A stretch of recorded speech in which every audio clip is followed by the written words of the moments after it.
Good morning, everyone. I hope you all are taking good care of yourself.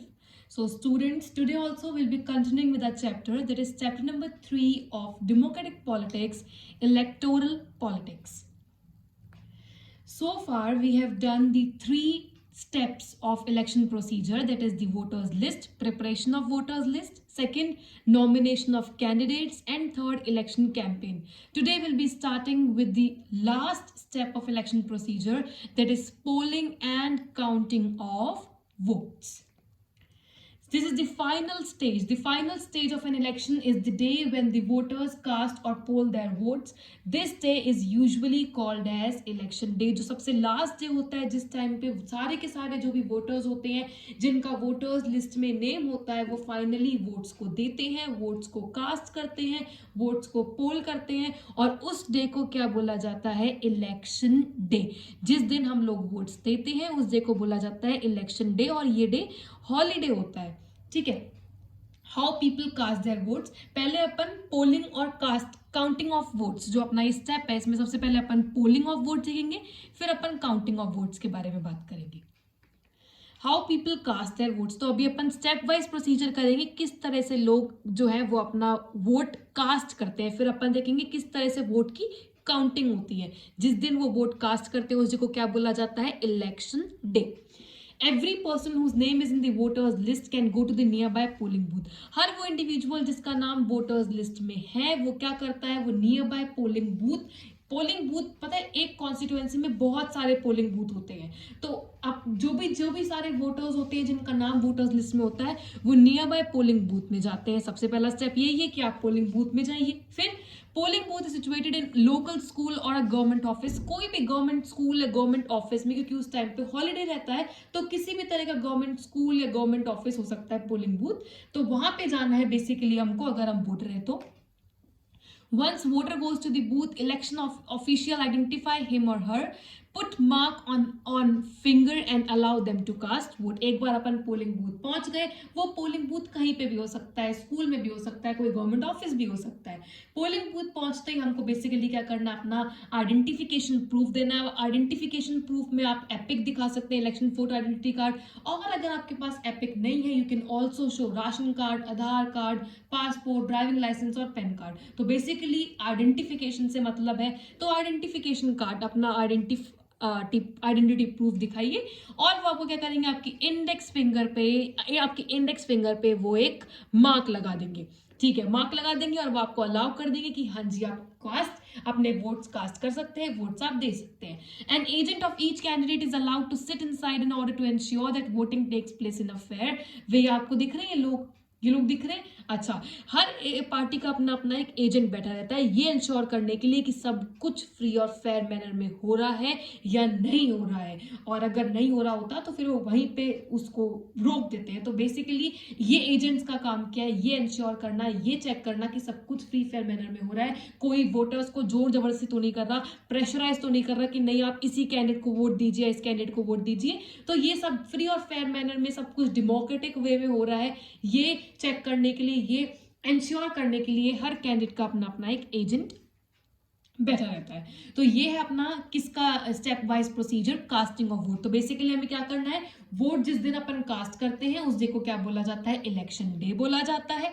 इसके अलावा हमको क्या करना है? हमको बेसिकली पोलिंग बूथ जाना है। पोलिंग बूथ कोई भी गवर्नमेंट ऑफिस या गवर्नमेंट स्कूल या कोई भी लोकल ऑफिस या स्कूल हो सकता है, वहां पे हमको जाके अपना आइडेंटिफिकेशन प्रूफ दिखाना है। आप एपिक शो कर सकते हैं, आप और भी अदर आइडेंटिटी प्रूफ शो कर सकते हैं। वो दिखा के आपकी फिंगर पे वो क्या करेंगे? मार्क कर देंगे और आपको वोट कास्ट करने के लिए अपॉर्चुनिटी मिल जाएगी। आप वोट कास्ट करिए, आपको जो आपका जिसको आपको पसंदीदा आपका जो कैंडिडेट है जिसको आप चूज करना चाहते हैं आप उसको वोट दे दीजिए। वहीं पे हर एक कैंडिडेट का अपना अपना एक एजेंट बैठा रहता है ये इंश्योर करने के लिए कि सब कुछ फ्री फेयर मैनर में हो रहा है या नहीं हो रहा है। अच्छा, अब सेकेंड प्रोसीजर है अपना counting of vote, polling of votes तो अपन ने कर ले, किस तरह से अपन वोट्स कास्ट करते हैं उस डे को बोला जाता है इलेक्शन डे, और कास्टिंग ऑफ वोट का क्या प्रोसीजर है। फिर अपन आएंगे काउंटिंग ऑफ वोट में। अब काउंटिंग ऑफ वोट में आने से पहले हमको बैलेट पेपर और ईवीएम के बारे में समझना पड़ेगा, तभी जाके अपन काउंटिंग ऑफ वोट की बात करेंगे। अच्छा स्टूडेंट्स, बैलेट पेपर और ईवीएम, पहले क्या होता था स्टूडेंट्स, वोट देने के लिए बैलेट पेपर यूज में लिया जाता था, और अब बैलेट पेपर को रिप्लेस कर दिया है किसने, ईवीएम। ईवीएम की फुल फॉर्म क्या है, इलेक्ट्रॉनिक वोटिंग मशीन। ये फुल फॉर्म आ सकती है, tell me the full form of EVM, तो आप इसको 1 मार्क क्वेश्चन में आ जाए, एमसीक्यू में आ जाए, तो आपको ईवीएम की फुल फॉर्म याद रखनी है, इलेक्ट्रॉनिक वोटिंग मशीन। इस तरह का क्वेश्चन भी आ सकता है, विच मशीन रिप्लेस्ड बैलेट पेपर, तो उसमें आपको क्या लिख के आना है, electronic voting machine replaced ballot paper. चलो इनका पहले डिफरेंस देखते हैं, इनका मीनिंग देखते हैं, ये थे क्या और जिस मशीन ने रिप्लेस करा है उसके बारे में बात करते हैं। What are they? Ballot paper की बात करते हैं, यूज अर्लियर, इसको पहले यूज में लिया जाता था, और use nowadays, electronic voting machine अपन आजकल यूज में लेते हैं। है क्या ये actually? Ballot paper is a sheet of paper on which the names of contesting candidates along with the party name and symbols are listed. Basically आप image से पहचान जाओगे, एक शीट ऑफ पेपर है जिसमें कैंडिडेट्स के नेम, उनके symbol, उनका फोटो होता है, बिल्कुल सब कुछ मेंशन रहता है। हमको करना क्या होता है, प्रोसेस क्या होता है, हमको बेसिकली अगर मेरे को ये बीजेपी पार्टी को चूज करना है तो मैं इसके ऊपर एक स्टैंप लगा दूंगी, एक थप्पा लगा दूंगी, इस पेपर को फोल्ड करके मैं बैलेट बॉक्स में डाल दूंगी। तो पहले ऐसे वोट दिया जाता था। बैलेट पेपर हर एक बहुत सारे शीट्स ऑफ पेपर होते थे, हर एक इंडिविजुअल जो वोट देना चाहता है उसको एक बैलेट पेपर दिया जाता था, उसको एक शीट ऑफ पेपर मिली जाती थी, जिस कैंडिडेट को वो प्रेफर करती है। सपोज करो बीजेपी को मैंने प्रेफर किया, मैं इस पे क्या करूंगी, स्टैंप लगाऊंगी, इसको फोल्ड करके बैलेट बॉक्स में डाल दूंगी। तो पहले बैलेट पेपर यूज में लिया जाता था। अब बैलेट पेपर को किसने रिप्लेस कर दिया, इलेक्ट्रॉनिक वोटिंग मशीन ने रिप्लेस कर दिया। अब ईवीएम क्या है जरा ये भी देख लेते हैं। Nowadays electronic voting machine EVM are used to record votes which shows the names of candidates and the party symbols। Basically आजकल क्या होता है, एक ईवीएम मशीन, एक इलेक्ट्रॉनिक वोटिंग मशीन यूज में ली जाती है। इसमें आपको क्या करना है, ये बैलेट यूनिट होती है, इसमें हमको क्या करना है, यहाँ पे सारी की सारी पार्टीज होती हैं, पार्टी के सिंबल दे रखे होते हैं, और यहाँ पे ये ब्लू बटन दे रखे होते हैं। जिस पार्टी को आपको चूज करना है, आपको सिंपली क्या करना है, उस बटन को प्रेस करना है। वो बटन को प्रेस करते ही हमारा वोट चला जाएगा, और यहाँ पे एक ये वीवीपैट मशीन होती है, इससे अपन वेरीफाई कर सकते हैं कि जिस पार्टी को अपन ने, जिस पार्टी की साइड वाले बटन पे अपन ने क्लिक करा है वही उसी का सिंबल है या नहीं है। तो ये वीवीपैट मशीन अपन को बता देती है, और अपना कंफर्मेशन हो जाता है, अपन को कंफर्मेशन मिल जाता है कि हाँ जी मैंने जिसके साइड वाला बटन दबाया, जिस पार्टी के साइड वाला बटन दबाया, उसका सिंबल यहाँ पर आ गया है। प्रेस बटन प्रेस करते ही सारा काम खत्म हो जाता है। अब आप मुझसे पूछेंगे हम पहले बैलेट पेपर लेते थे, अब ईवीएम लेते हैं, आखिर इलेक्ट्रॉनिक वोटिंग मशीन ने बैलेट पेपर को रिप्लेस क्यों किया? देखो रिप्लेस क्यों किया, इसका एक बहुत सिंपल रीजन है। ये बैलेट पेपर है, इसमें हमको पेज फोल्ड करके, शीट ऑफ पेपर फोल्ड करके बैलेट बॉक्स में डालना होता है। ये एक प्रॉपर मशीन है। आपको पता है अगर हम एक्यूरेसी की बात करते हैं तो मशीन तो हमको एक्यूरेट रिजल्ट बताएगी, जबकि अगर हम मैन्युअली काउंट करने बैठे वोट्स को कि अच्छा इसने इसको दिया, इसने इसको दिया, इसने इसको दिया है, तो उतनी एक्यूरेसी नहीं निकल के आ सकती। बैलेट पेपर में बहुत टाइम पे क्या होता था, काफी बार ऐसा होता था कि जो एक्यूरेट रिजल्ट्स नहीं निकल कर आते थे, काउंटिंग में थोड़ी बहुत गड़बड़ आ जाती थी कि जिस कैंडिडेट को हमने ज्यादा वोट काउंट करे हैं एक्चुअल में उसको इतने नहीं मिलते थे। जबकि ये तो मशीन है, अब आपको पता है मशीन तो प्रॉपरली वर्क करती है विद एक्यूरेसी, और इसमें टाइम कंज्यूमिंग भी नहीं है। तो एक्यूरेसी और टाइम कंज्यूमिंग, यही दो रीजन है जिस वजह से बैलेट पेपर को रिप्लेस किया गया है bye electronic voting machine. EVM बिल्कुल एक्यूरेट रिजल्ट्स बताती है, इसके अलावा बहुत ही जल्दी बताती है। सिंपल आपको जब ईवीएम का काउंटिंग होती है ना, आपको आगे बताऊंगी कि कैसे होता है ईवीएम का, कैसे काउंट किया जाता है। पर बैलेट पेपर में थोड़ा सा डिफिकल्टी होती थी, टाइम कंज्यूमिंग प्रोसेस होता है और एक्यूरेसी भी नहीं रहती थी, इसीलिए बैलेट पेपर को रिप्लेस करके अब अपन ईवीएम इलेक्ट्रॉनिक वोटिंग मशीन के थ्रू, जिसमें बेसिकली अपन को बटन को प्रेस करना है, जिस कैंडिडेट को अपन चूज करते हैं वीवीपैट मशीन बता देगी कि हाँ ये सिंबल को आपने चूज किया है, मेरे को कंफर्मेशन मिल गया है, और अब मैं जाके खुशी अपने घर चल जाऊंगी कि जिस कैंडिडेट को मैंने चूज करा है उसी का नाम आया है। तो बिल्कुल मेरे पास पक्की एक एविडेंस हो जाता है वीवीपैट मशीन के थ्रू कि हाँ मैंने जिसको वोट करा उसका सिंबल आ गया। तो अब अपन चलते हैं काउंटिंग ऑफ वोट्स में। अभी तक अपन ने पोलिंग ऑफ वोट किया, फिर अपन ने सॉरी, फिर अपन ने बैलेट पेपर ईवीएम के बारे में पढ़ा और अपन अब चलते हैं कि काउंटिंग ऑफ वोट का क्या प्रोसीजर है। Once the polling is over all the electronic voting machines are sealed and taken to a secure place. एक बार पोलिंग खत्म हो जाए, सारी की सारी VVPAT machine, sorry EVM, electronic voting machines को सील कर दिया जाता है। सील करने के बाद इनको एक सिक्योर, सेफ, सिक्योर प्लेस पे रखा जाता है, ठीक है। फिर a few days later all EVMs are opened and the voters secured by each candidates are counted। कुछ दिनों बाद सारी की सारी इलेक्ट्रॉनिक वोटिंग मशीन्स को खोला जाता है, जो भी फिर वो अपने आप, पता है इसका प्रोसीजर क्या होता है, सिंपल है। जैसे अब इस मशीन को अपन सील करना है, उनको सारे के सारे वोटर्स दे गए, वोट दे गए, ये मशीन को कर देंगे, पीछे एक बटन होता है ऑफ करने का, उसको ऑफ करा और इसको हमने सील कर दिया। कुछ दिनों बाद उस मशीन को ऑन करेंगे। ऑन करने के बाद पीछे ही एक रिजल्ट वाला बटन होता है। रिजल्ट वाला बटन दबाते ही, उसको प्रेस करते ही ये वीवीपैट, ये इलेक्ट्रॉनिक वोटिंग मशीन अपने आप बता देगी कि इस कॉन्स्टिट्यूएंसी में, जिस कॉन्स्टिट्यूएंसी में ये थी ईवीएम, कि इस कॉन्स्टिट्यूएंसी में इतने कैंडिडेट्स थे। कैंडिडेट ए को मिले हैं 10 वोट्स, कैंडिडेट बी को मिले हैं 20 वोट्स, कैंडिडेट सी को मिले हैं 30 वोट्स। ऐसे ऐसे करके ये बता देती है और सिंपल एक्यूरेसी के through, without any time consumption, easily अपन को पता चल जाता है कि इस कॉन्स्टिट्यूएंसी में इस कैंडिडेट को सबसे ज्यादा वोट मिले हैं और इसी की जीत हुई है। The candidate who secures highest number of votes from constituency is declared elected. वो कैंडिडेट जिसको सबसे ज्यादा हाईएस्ट नंबर ऑफ वोट्स मिले हैं, ऑब्वियसली उसका क्या हो जाता है, वो इलेक्ट हो जाता है, उसकी जीत हो जाती है।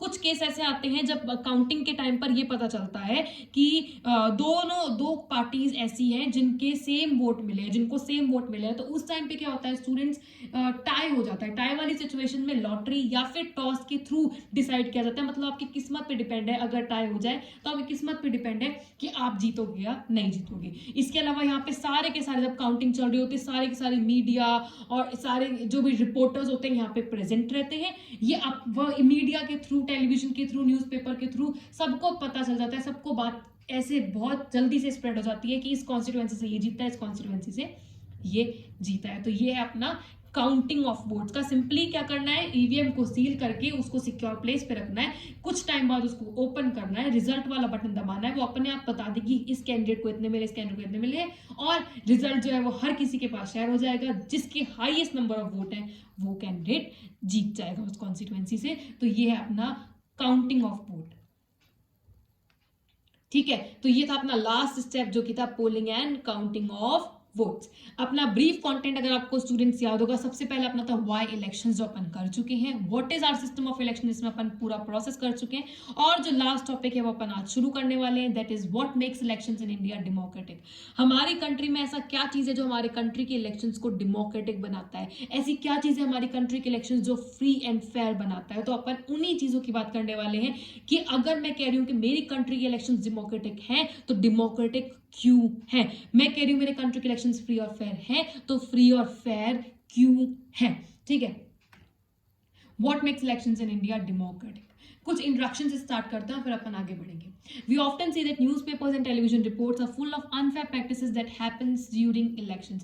अपन काफी बार देखते हैं इलेक्शंस के टाइम पर न्यूज़पेपर जो है, टेलीविजन रिपोर्ट्स जो है, ये ऐसी ऐसी चीजों से, ऐसी ऐसी न्यूज से, ऐसी ऐसी खबरों से भरी हुई होती है जिसमें ये दिखता है कि यहाँ पे माल प्रैक्टिस हुई पड़ी है, यहाँ पे अनफेयर मीन्स को यूज में लिया जा रहा है, यहाँ पे ईवीएम को सील वो कर दिया, फोरफीट कर दिया, ईवीएम को गलत कर दिया, या यहाँ पे फॉल्स काउंटिंग की गई है, यहाँ पे मनी पावर का यूज में लिया जा रहा है। तो ये सारी चीजें, ये सारी न्यूज सुन के ना हम लोग थक जाते हैं और हमको लगता है कि अगर हमारी कंट्री में ये सब होता है इलेक्शन के टाइम पर तो फिर क्या बात के हमारे इलेक्शंस डेमोक्रेटिक है, तो क्या बात के हमारे इलेक्शंस फ्री और फेयर है। But students, fortunately many of these reports are correct, but fortunately they are not on such a scale so as to defeat the very purpose of elections.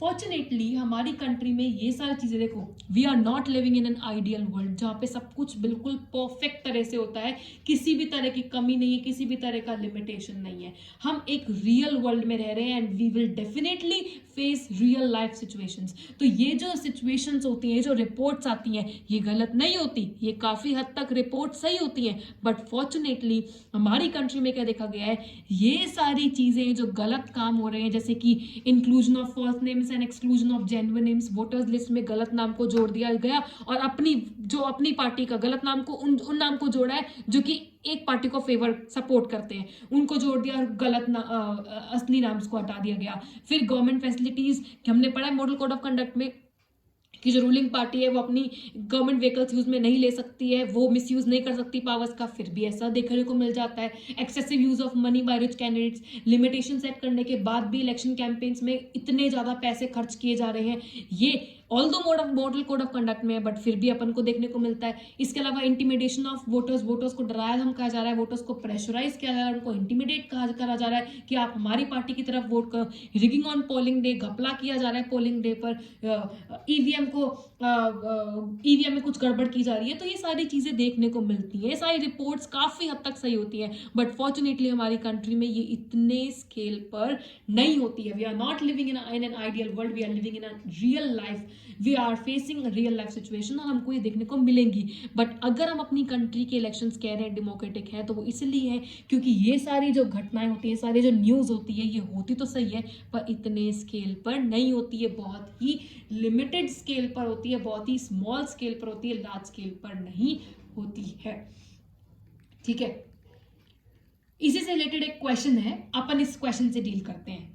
Can a party win an election and come to the power? आप इस question का answer बताओ।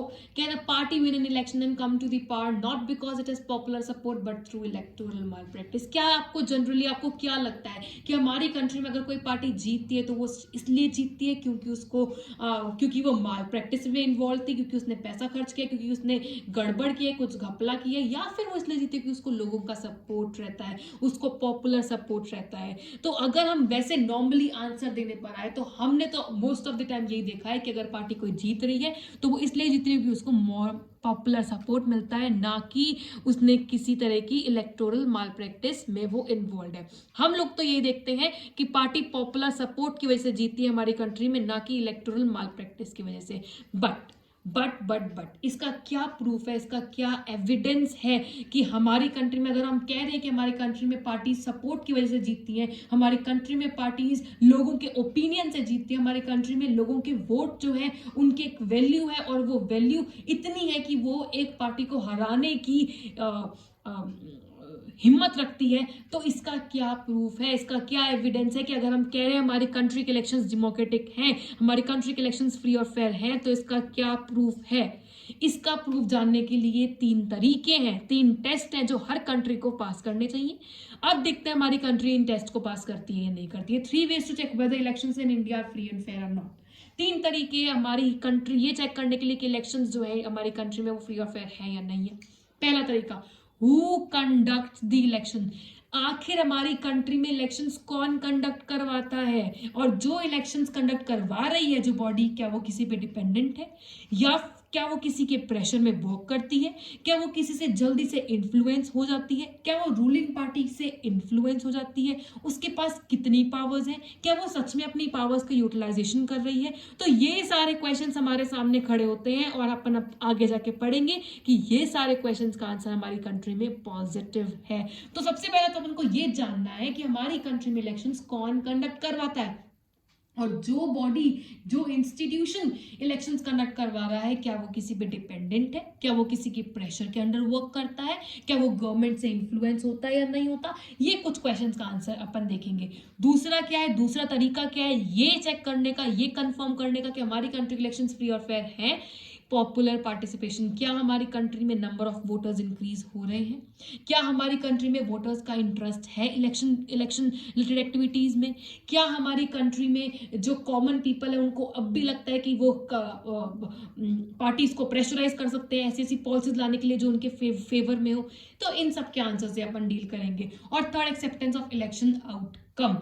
Election outcome मतलब election result अपने आप में हमको बता देगा कि इलेक्शन रिजल्ट का मतलब क्या है। क्या हमारी कंट्री में ऐसा देखा गया है कि एक रूलिंग पार्टी है और जो कभी भी नहीं हार रही है, या फिर रूलिंग पार्टी कभी ना कभी हारती है, और अगर कोई रूलिंग पार्टी हारती है तो वो अपनी हार एक्सेप्ट करती है? ये सब चीजें अपन एक्सेप्टेंस ऑफ इलेक्शन आउटकम में देखेंगे।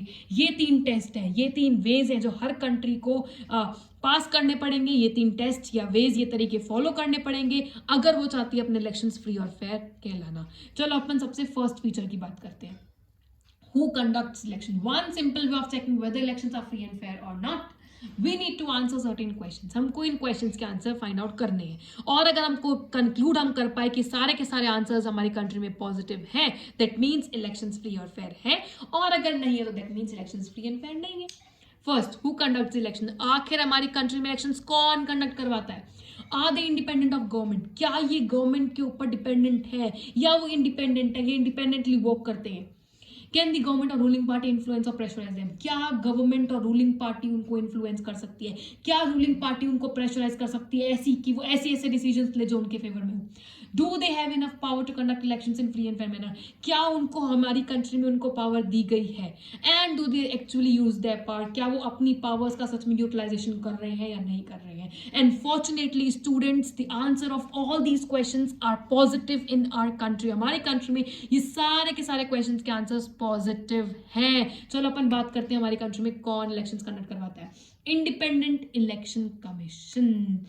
In India, elections are conducted by independent and very powerful election commission. हमारी कंट्री में इलेक्शंस कौन कंडक्ट करवाता है? एक इंडिपेंडेंट बॉडी जो किसी पे भी डिपेंडेंट नहीं है एंड वेरी पावरफुल। इतनी ज्यादा पावर्स दी गई है इलेक्शन कमीशन को जो कि शायद ही किसी कंट्री के इलेक्शन कमीशन को दी होंगी। तो स्टूडेंट्स, हमारी कंट्री में इलेक्शंस कंडक्ट करवाने वाली बॉडी है इलेक्शन कमीशन ऑफ इंडिया, जो कि एक इंडिपेंडेंट और बहुत ही ज्यादा पावरफुल बॉडी है। एक independent, it enjoys same kind of independence that judiciary enjoys. आप लोगों ने 8th क्लास में पढ़ा होगा स्टूडेंट्स, जुडिशरी को जितनी पावर जुडिशरी एंजॉय करते हैं, जुडिशरी को भी इंडिपेंडेंट माना गया है, इंडिपेंडेंट बनाया गया है, जिससे कि वो ऐसे डिसीजन ले जो बिल्कुल जस्टिफाइड हो, जो बिल्कुल फ्री और फेयर हो। जुडिशरी के पास इतनी पावर्स है कि अगर लेजिस्लेटिव बॉडी ने कोई लॉ पास करा है और जुडिशरी को लगता है कि ये लॉ जो है ये कंट्री के वेलफेयर के लिए नहीं है, तो जुडिशरी इसको नल और वॉइड भी बोल सकती है।